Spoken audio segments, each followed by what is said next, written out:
Cavaliers fans, welcome to Utility Sports, and in today's video we are focusing solely on your favorite team, that of course is the Cleveland Cavaliers, in today's offseason preview.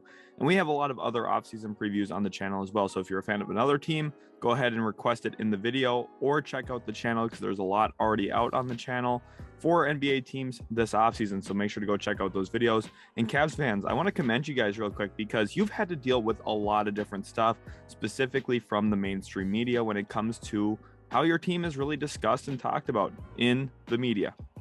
The Cavs usually kind of the butt of the joke, from what I've been able to tell, especially when it comes to, success without LeBron. So I think this year was really, really awesome for Cleveland just because they were able to put themselves back on the map. And you actually heard LeBron in an interview say that he would love to return back to Cleveland at some point potentially.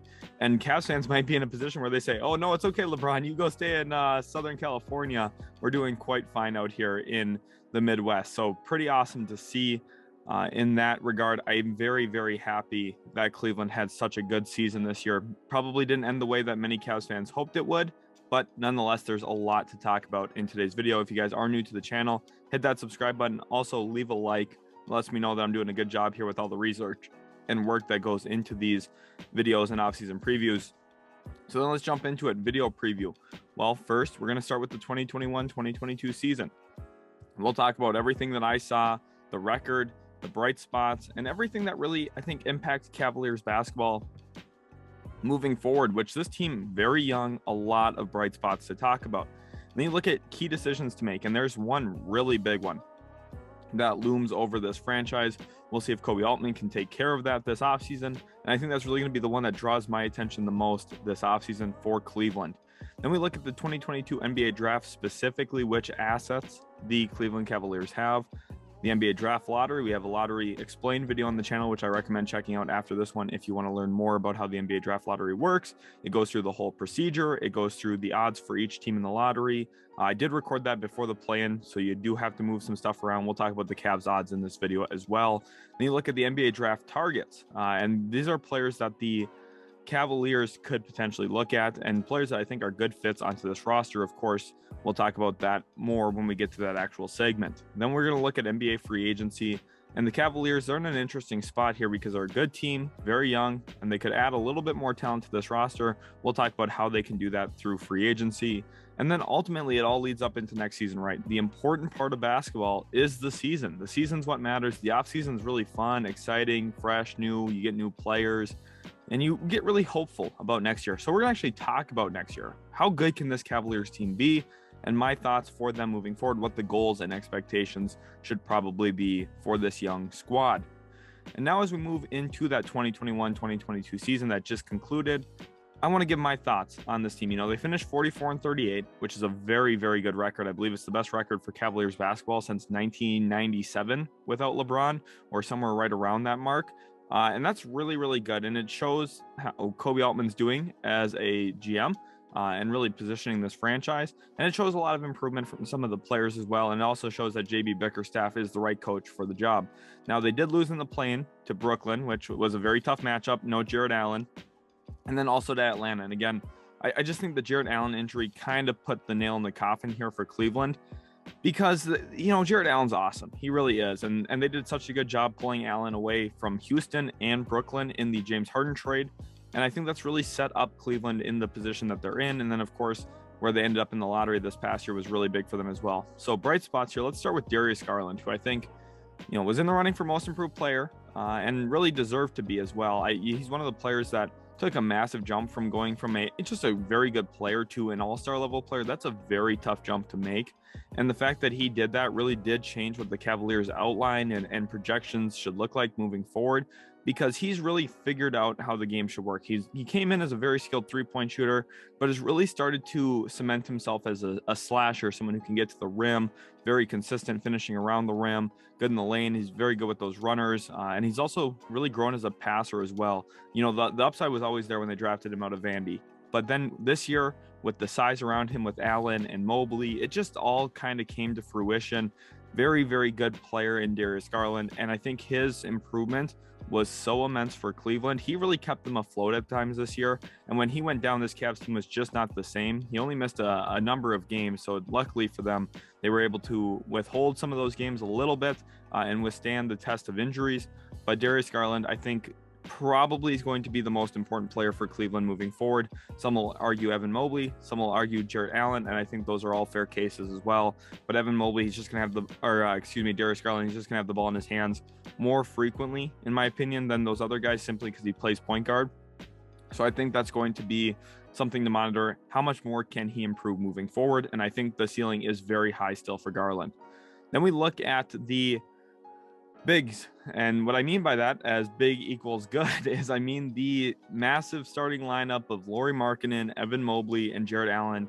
That was a very crazy experiment, and I'm not going to lie to you guys. When they signed Lauri Markkanen, I had private discussions with other people, and I said, what are they doing?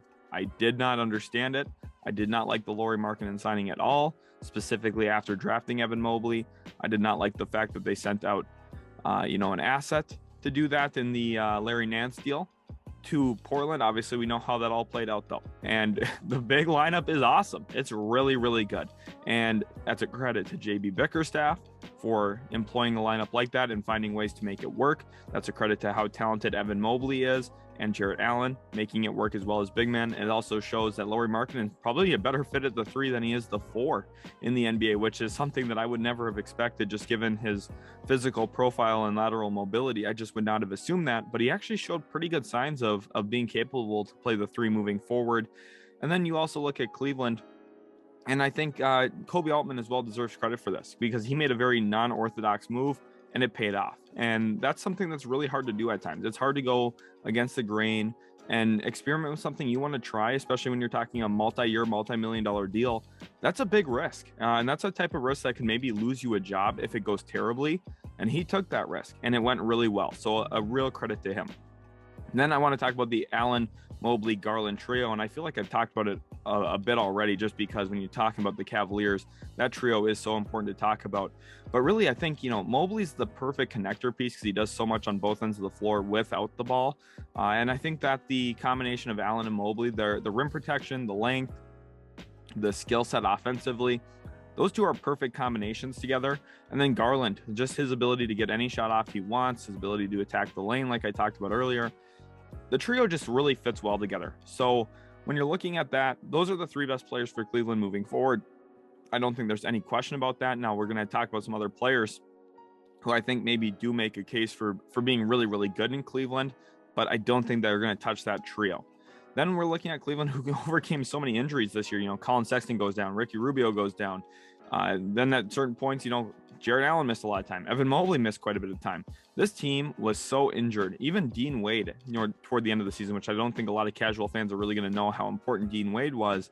But with this team, there was one deficiency, and Dean Wade kind of covered it a little bit, specifically behind Lauri Markkanen at certain points and behind, Kevin Love off the bench. And, Dean Wade, I think, was just a nice filler piece. And the fact that he got hurt too did really hurt this team, even though a lot of people probably don't recognize how important of a player he was this past year for Cleveland. And then I want to talk about Kevin Love, a huge bright spot this year, because Kevin Love is one of the least predictable players in the league in terms of a game in, game out basis. We've seen it in Cleveland before where he has some of those moments, I would like to call it, where he just isn't happy, and he is very expressive at those moments, which is very tough to deal with sometimes. You look at, situations where he batted the ball out of bounds when he was inbounding it and turned the ball over.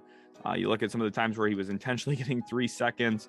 There are certain times where he was, just jacking up shots because he felt like he wasn't getting enough touches, and he had to go through the growing pains of a young Sexton and a young Garland. And that really frustrated him. But now this year, he just took a massive step forward. The team started winning. Kevin Love's attitude and mentality was way better, and his play was way better because of it. I don't think, a year and a half or 2 years ago, anyone would have expected in the year of 2022, Kevin Love would have been a finalist for 6th Man of the Year. So that's a huge testament to him. Kevin Love, one of the most underrated players probably ever, honestly, with how dominant he was for Minnesota, how important he was for Cleveland in winning the 2016 title. And then also just now, with how his, adaptation to his new role has really played out in Cleveland, he's done a phenomenal job and deserves a lot of credit for that. Then we go on to the key decisions to make. We'll touch on the bottom one first because I think it's a little bit quicker. Rajon Rondo headed toward unrestricted free agency. I think that Cleveland should explore keeping him on a minimum. Now, if they don't, it's not going to be the end of the world. But I think for the young guards, Sexton and Garland, having a player like Rajon there, who, and we've heard it from Garland, says that Rondo, the moment he arrived, was helping him study film. And I do feel like he has helped Garland improve as a player, even from where he was at the start of the season to where he's at now. I think there's, certain nuances that he's picked up, and I would have to attribute Rondo with that because I think his arrival did help Garland in specific situations. And then let's get to the big one here. Collin Sexton headed toward restricted free agency. I think every Cavs fan's wondering how this is going to play out. Now, he is recovering from a torn meniscus, and when you look at a player like Collin Sexton, who, by the way, he averages 20 points a game for his career on good shooting splits, 45% from the field specifically, you're going to say, wow, this player deserves a lot of money. But coming off a meniscus injury, as severe as it was, missing basically the entire season besides 11 games, and he only averaged about 16 points a game this year before going down. There's going to be some questions about, if Collin Sexton's worth $20 million. And honestly, for me, I think his best price point would be around that $16 to $17 million mark, kind of what Tim Hardaway Jr. is getting from the Dallas Mavericks. And I think he's kind of a hybrid fourth starter or bench scorer in the league, which I know that's going to maybe shock some Cavs fans. But I think, you look at what happened in Cleveland this year. If you can find a wing shooter and someone who can work off the ball more consistently than Sexton, and you really give the show to Garland, Mobley, and Allen, and you say, okay, Sexton, play in a Jordan Clarkson-esque role and come in and you're going to still score 16 to 18 points a game, but it's going to be when we really need you to, when Sexton's not on the floor, or when, Garland's not on the floor, or when, we have to pull off one of Mobley or Allen just for minutes. Sexton can come in and be the guy. And I think that does make a lot of sense. And I think he's going to be a lot better than a lot of other six men in the league. And it gives you a massive advantage when it comes to coaching lineups and player minutes and rotations. Sexton off the bench is a really scary weapon, I think. And I think looking at the trade for LeVert, you could probably keep LeVert at the 2 as a starter. Otherwise, I could see LeVert moving to the bench. But again, LeVert, it's a complicated situation. LeVert at certain points of his career has come off the bench. And I think one of these two for sure need to. I wouldn't even mind if both did, honestly. But we'll see how Cleveland really goes about dealing with this. But I think Sexton will have an okay market in restricted free agency. But ultimately, I think the Cavaliers are going to try and match any offer sheet he signs. Then we head into the 2022 NBA draft. And these are the Cavaliers draft assets. They have their own 2022 first-round pick, which was not a foregone conclusion because, remember, they had traded it lottery protected to Indiana for Caris LeVert, along with the 2022 second-rounder from the Houston Rockets, which will be pick 31. But they get to keep their own first-round pick. It moves back a year now, lottery protected again, to Indiana. So it's possible the Cavaliers get off without giving up a first-round pick in that deal, which would make the deal look a lot better, in my opinion. I didn't love the idea of giving up a first-rounder for Caris LeVert, just given how young this team was. I felt like, even if they did make the playoffs, they probably weren't going to win in round 1 anyway, even with the LeVert addition. And I feel like his inconsistency was a little too much of a concern for me to give up a first and a high second, but they ultimately did do that. But luckily for them, they get to keep their first this year. Then they also have the Spurs 2022 second rounder and the Heat 2022 second rounder as well. So 2 second round picks to work with. Maybe they could use them in trades, or they could just outright draft players, which I think would be an okay strategy as well for Cleveland. Moving into the 2022 NBA draft targets, let's look at their own first round pick quick. I told you I'd give you the lottery odds. They have 0.5% chance to be picking number 1. And some people might be saying, how do they have 0.5% chance? So there's 1,000 combinations. 1,001 technically. One of them is a null combo. There's 1,000 combinations that allow a team to be the first overall pick. And then the Cavaliers, out of those 1,000 combinations, 5 of them total allow the Cavaliers to be the first overall pick. So not very likely. They have about a 2% chance to move into the top 4, which if that happens, watch out for Cleveland because this top 4 is really, really talented this year. But assuming they don't move up, we're looking at some realistic draft targets around pick 14. And Forward Ochai Agbaji, I think, would be the preferred one from Cavaliers fans. Of course, very NBA-ready player, just won a national title with Kansas, and is a skilled jump shooter and off-the-ball player at the 3 position. I think he can play a little bit of the 2. I kind of liken him to a Kentavious Caldwell-Pope, which maybe is not the most super exciting comparison and player to look at, But what I know is Ochai Agbaji is going to have a nice long career, and he's going to be someone who a lot of teams are going to say, wow, that would be a valuable addition for us to get on a pretty good contract. And I think Agbaji is just going to be a valuable player starting on day one. Now, if they want to go with a little bit more long-term upside and potential and play into that bigger lineup a little bit, you can look at a guy like Nikola Jovic, who's a combo 3-4 from Serbia, who's very skilled playmaker, can shoot the three ball well, can attack closeouts off the dribble.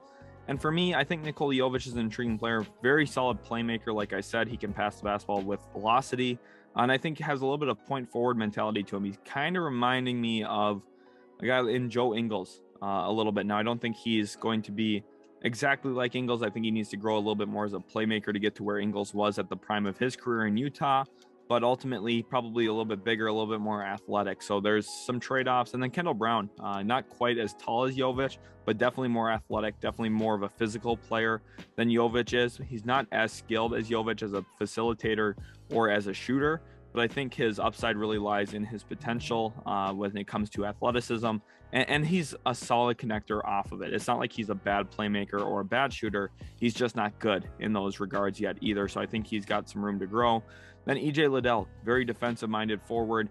I think a lot of Cleveland fans would be interested in Liddell potentially. You know, they know Ohio State pretty well there in Cleveland, and I think he would be an intriguing fit. You could also maybe consider Malachi Branham here. I did not put him on the list, but he would make some sense as well because he's a hybrid guard forward who could play the 2 or 3 at the NBA level. And then you look at Jaden Hardy here, where if Cleveland says, you know, we feel pretty good about what we have in terms of our actual rotation, we feel like Isaac Okoro can maybe take a step forward yet, why don't we just go for a big swing here and see if it gives us a massive trade asset?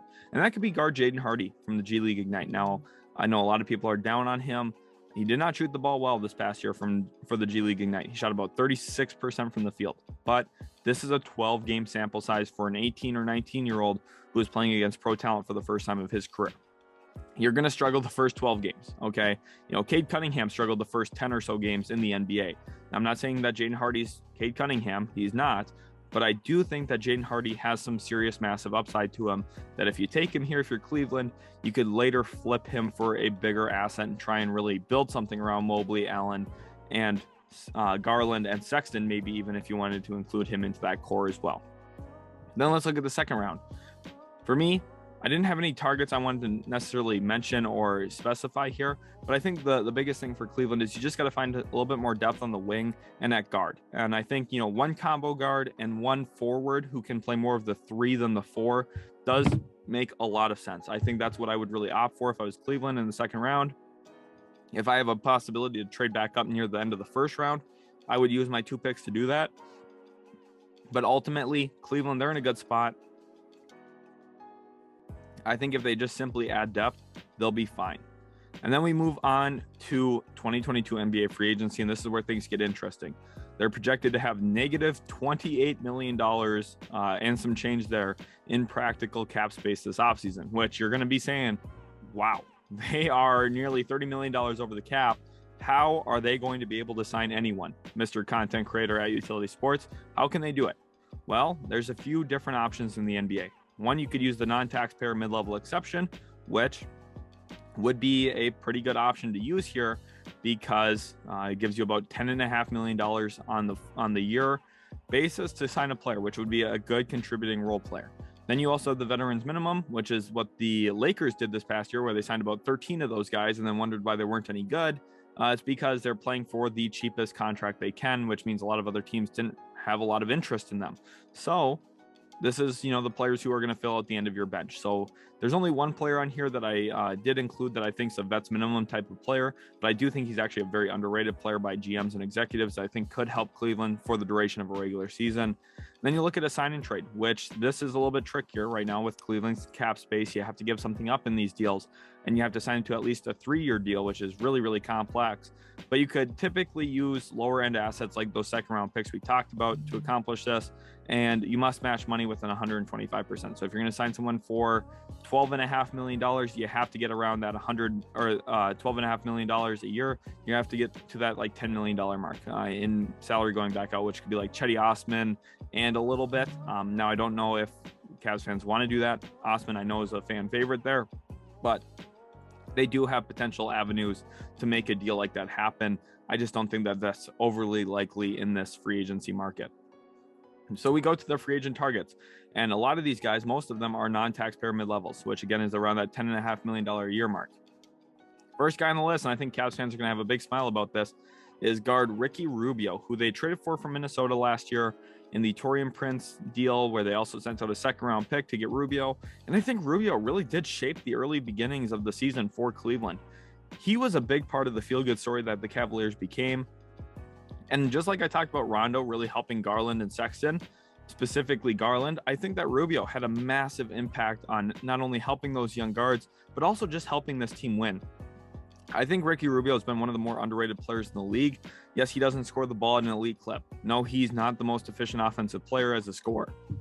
But what he does do is he manages the game very well. He plays with a lot of pace and tempo. When the ball goes in the hoop, he gets it out of the hoop quickly and advances the ball. And he's going to buy you one or two extra good looks that you probably wouldn't get without it. And I think Cleveland, they traded him because they had the money to do so. It made a lot of sense to trade Rubio. I said at the moment he got hurt that they were probably going to trade him, and they did. But it's not that they had ill will toward him or don't want him to be a part of this team. And I think a Rubio back to Cleveland reunion does make a lot of sense. However, I think Rubio is also going to have a pretty intriguing market this offseason. So we'll see if he has his selection of teams, he might not choose Cleveland. So we'll see exactly where he ends up. And TJ Warren, he's been one of my favorites to put into certain places. I think actually Cleveland's probably the most likely landing spot, because I think a team that's so questionable at the wing outside of Lauri Markkanen, because Okoro just hasn't been what a lot of people hoped he could be.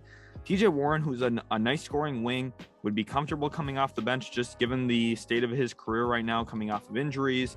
Get him on a 1 year $10.5 million deal, use your non-taxpayer mid-level that way. That's not a bad outcome to me. If you want to look for another player who could be a really good impact player, Kyle Anderson from Memphis fits that as well. He's a very talented wing who is a little bit slower, plays at his own pace, and not the best jump shooter. But I think throughout the duration of the regular season, we give you another playmaker to put the ball in the hands of, and I think really would tie together a bench unit. You look at Derrick Jones Jr. here. This would add some pop and athleticism into Cleveland that I just don't think they really have. Specifically off the bench. So I think Derrick Jones Jr. would be intriguing for that. He, again, not the most skilled player. He's not going to shoot the three balls super well. He's not going to put the ball on the deck nearly as well as a guy like Kyle Anderson or TJ Warren, but gives you some athletic balance, maybe helps you get a few more points in transition, which would help this Cavaliers offense. And then you look at a restricted free agent in Kevin Knox, who I think, a former lottery pick, career hasn't played out the way that many had hoped. And I think, he's played pretty well in the playoffs in limited minutes, specifically toward the end of blowout games, which you can only put so much stock into that. But I think if you wanted to take a risk on a guy, a 2-year, $21 million deal for Kevin Knox, I just don't see any way that Atlanta could match that. And if you even want to put a team option on it at the end, you put a lot of pressure on it for Atlanta to try and match, and it might be a really easy way to get a restricted free agent there. Now, I don't think Kevin Knox fixes all your issues. I think he's fairly rough defensively. But if the idea is, hey, we have Allen and Mobley back there, maybe Kevin Knox's perimeter defense isn't the biggest concern if we can fit him into our system. And then the vets minimum player I have listed here, Daniel House, playing for Utah right now. He's actually been one of Utah's better players this playoff series against the Dallas Mavericks. The reason I think Daniel House actually makes a lot of sense and is going to play at the vets minimum is because he spends a lot of the season not playing or, not on a roster, which is crazy to me because every time he's anywhere, he's actually fairly decent. Not going to really change the trajectory of your team a ton, but for an 82 game season, he could play 70 games for you, probably average 5 points a night, shoot about 35% from three, and just fill, 15 minutes a game, which I think would be valuable for Cleveland, especially if you can get this player on the minimum. To me, that's a no-brainer, I think. So I think Daniel House is a player that Cleveland should consider on the vets minimum for sure, because this team just needs a little bit more wing talent, specifically playing the three position when Lauri Markkanen is not in the game. And then we go into next season, and what should be the goal for this team? The goal should be to be a top 6 seed in the Eastern Conference, which is very tough to do because you'd have to think Brooklyn maybe is going to try and make strides forward, especially if they get a healthy Ben Simmons. And the East is just really, really good now. You've got Chicago, you've got Milwaukee, you've got Atlanta, who had a down year this year even. You've got teams like, the 76ers and the Celtics and the Raptors, and at the 1 seed, you got Miami. So it's going to be really tough to be a top 6 seed, but that should be the goal because they want to make the postseason, and they should honestly be hoping to avoid the play-in tournament, just because when you get into one-game situations, it's just tough to, pull it out sometimes. And you don't want to put yourself in a position where you have to go win a huge game with really big intensity and a lot of pressure on the line. Try and get to a top 6 seed, see if you can just outright make the playoffs. And that week of rest while the play-in tournament's going on is really, really important for a team getting healthy as well. Then we look at another big thing for next season. That's finding the roles for Sexton and LeVert. For me, one of them has to come off the bench at least. I think both of them could come off the bench. I think that would be actually pretty intriguing for Cleveland, where you have LeVert and Sexton as kind of a backup duo together, where you take Garland off the floor with, say, 4 minutes left in the first quarter, and all of a sudden Sexton and LeVert are playing together from that 4-minute mark to about 6 minutes left in the second quarter, and you really give them 10 straight minutes to work, and I think they're going to be one of the better bench duos in the league. And then also around that, I think you need to find a little bit more wing talent. I liked Isaac Okoro coming out. With everything I heard about his work ethic, I thought, man, this kid could end up being really good. And, some of the offensive deficiencies that I did evaluate in him, they've just been a little bit more prevalent than I would have hoped at this point of his career. There's still room for him to grow, but I still think you need to find more wing talent around your bigs and Garland. And then you also have to explore other lineups. I've loved the big lineup. I do think it's really good, but you have to think about this now. Teams this offseason are going to have a year of film to watch on you and understand exactly what you do. And they're going to try and emulate your size a little bit more in practice. They're going to try and figure things out that can beat you. And for me, I think Cleveland needs to have another lineup that they can go to that really switches things up. Maybe that's a combination of Garland, Sexton, LeVert, Okoro, and then one of the bigs, and you play actually really small and fast and skilled, which would also be interesting. So, maybe Mobley at the 5 a little bit more. Maybe you even play some Markkanen at small ball 5, which probably not the most desirable thing, but it does give you a huge counter swing to teams trying to load up against you that are going through scouting and saying, oh, well, this would work really well against their big lineup. And then all of a sudden you come back and punch them with a small lineup or a fast lineup or a 3-point shooting lineup, whatever you want to throw at them. But you give them a different look that is going to be really hard to find a counter strategy to both the big lineup and also this other lineup B, essentially. Cavs fans, thank you so much for watching. Hopefully you did enjoy today's video. Again, if you did, leave a like, subscribe to the channel as well. A lot of time, research, and effort goes into these videos, and I was really, really happy to focus one on Cleveland. It's an awesome young team. There's a lot of upside here in the building for Cleveland. So I think if you're a Cavs fan, you should be really happy at the end of the day. Leave a like, subscribe, turn on the notification bell, and we'll catch you in the next Utility Sports video.